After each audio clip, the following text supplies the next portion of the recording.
25,000เดือกเขาว่าคมเดือก27,000เดือกเขาว่าโอ้ภาษานั่นบ่7,500เดือกโอ้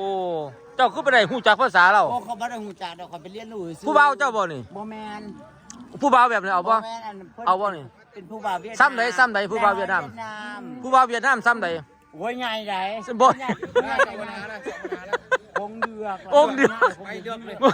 ผู้นึงว่าอยากซื้อควายผู้นึงว่าอยากเอาหัวจังได้ผู้บ่าวบาดผู้นี้บ่ได้สนน้ำควายเลยผู้นี้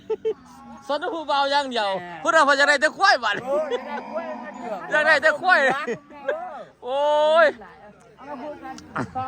ผู้นึงว่าจะได้ผู้บ่าวบาดผู้นึงว่าจะได้แต่ควายมันก็บ่ไปนำกันแล้วเนาะโอ้ยไม่อยากได้แต่ควายเนาะคงเดือกว่าซั่นเพราะว่า 28,500 มันว่าคงเดือกคนละว่า 28,500 เดือกแล้วเดือกซื่อๆบ่เดือกซื่อๆบ่ได้คงเดือกวายคนละอย่างเดือกกับเสือคนละอย่างนะครับภาษาไทยแล้วเวียดเว้าแต่เรื่องควายคนไทยเว้าเรื่องอื่นเพิ่นบ่ได้เว้าเรื่องควายโอ้แม่นองค์เวียดน่ะอยากได้แต่ควายแต่องค์นี่เพิ่นจะได้คนบัดโอ้ย